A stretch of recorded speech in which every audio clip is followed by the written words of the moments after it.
Welcome to Plagues, Witches, and War, the worlds of historical fiction.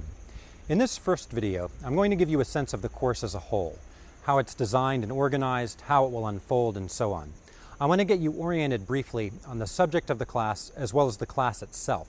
And then in the next video, I'll talk more specifically about the requirements and about how to get the most out of the course, how to approach the balance of readings, assignments, participation, and so on. So let's begin with a definition. What is historical fiction? Maybe the simplest way to understand historical fiction is any story set in a distant past. Now this could include almost anything. Epics like the Iliad and the Odyssey, Greek mythology, stories from the Bible, medieval romance, and so on. Any story that takes place in a time that's at least somewhat historically distant from the present of the narrator. For the purposes of this course, we need a more useful and focused definition. And here's the one I'm proposing. Historical fiction is a genre of imaginative narratives set in the past whose authors make a deliberate effort to convey chronologically remote settings, cultures, and personages with accuracy, plausibility, and depth. Now, like any definition, that's an easy one to pick apart, and I'll start doing that in a later lecture. But it serves our purposes pretty well, though we'll have to modify it as we go along. And as we'll see, virtually every writer of historical fiction has his or her own working definition of what constitutes the genre. And every work of historical fiction makes a specific claim about the importance of the particular moment from the past it chooses to bring to life. This swath of time, among all other swaths of time, is something we need to value and plot, remember.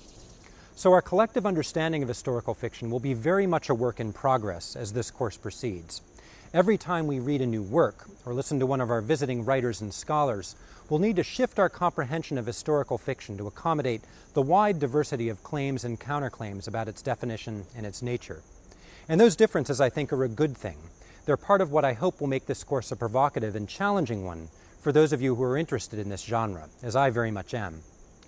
Now, the course is organized into two main parts, and those two main parts are further broken down into a number of different sections. So let me talk about those for a moment. The first main part of the course will be Units 1 and 3. These will be mostly me lecturing to you about various aspects of historical fiction. We'll begin with some questions about method and genre.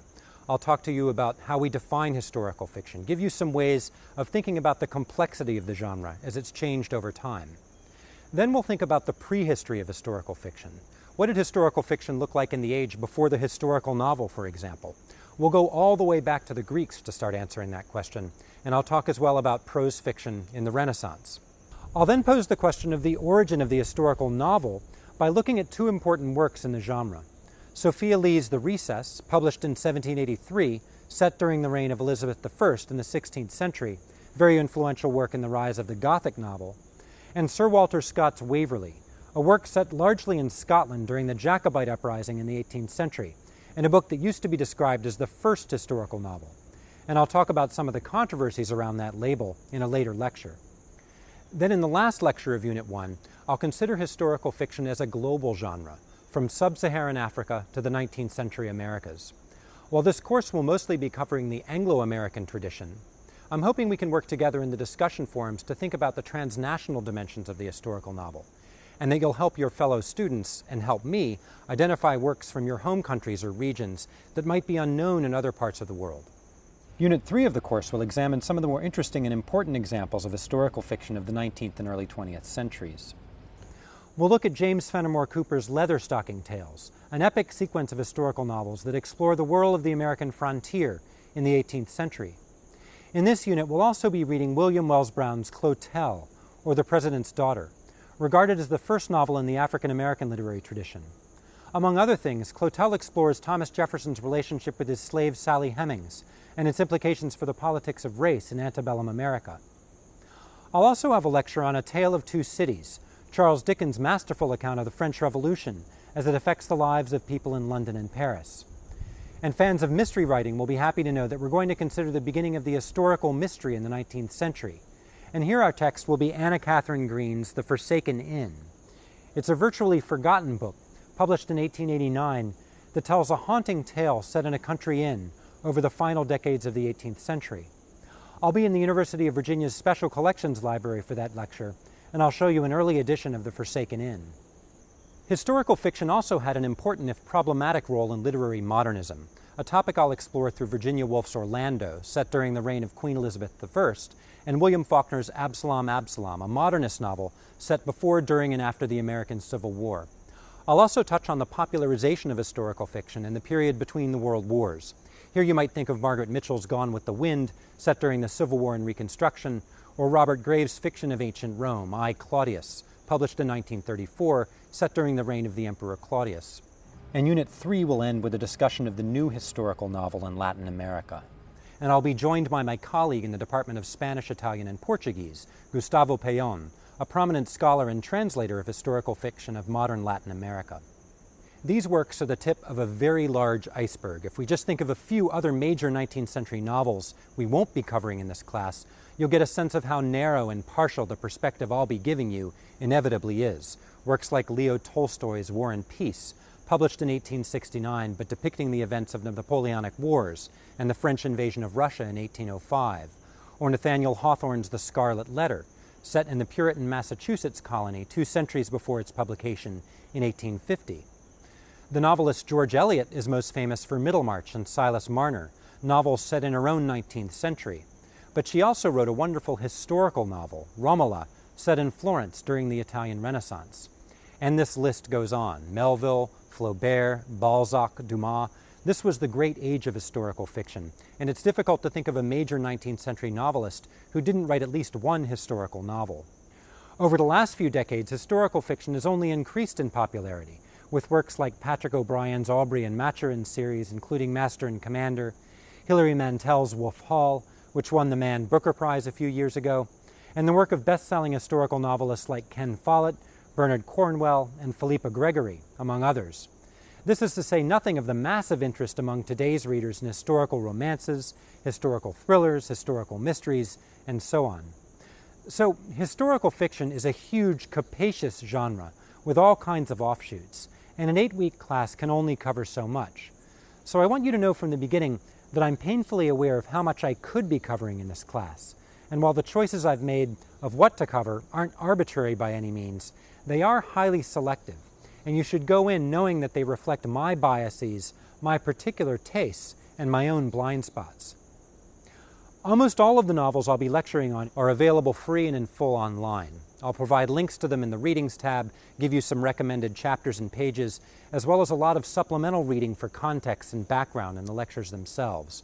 I'll be bringing out specific passages from the novels themselves and other works relating to sources, reception, criticism, and so on in the lectures. Now, this is a class on literature, so what you'll see a lot of in my lectures is words. I'm going to be putting a lot of passages in front of you and in front of me as we go along, reading them aloud so you can see those portions of text I'm talking about in the moment without having to go back to the novel.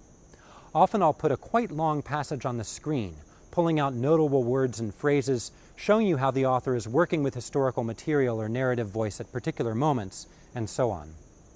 So that's the first major part of the course.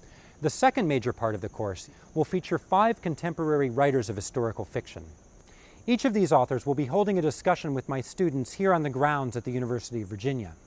These students are enrolled this fall in my senior seminar in the English department on historical fiction, and you'll see them interacting actively with our visitors.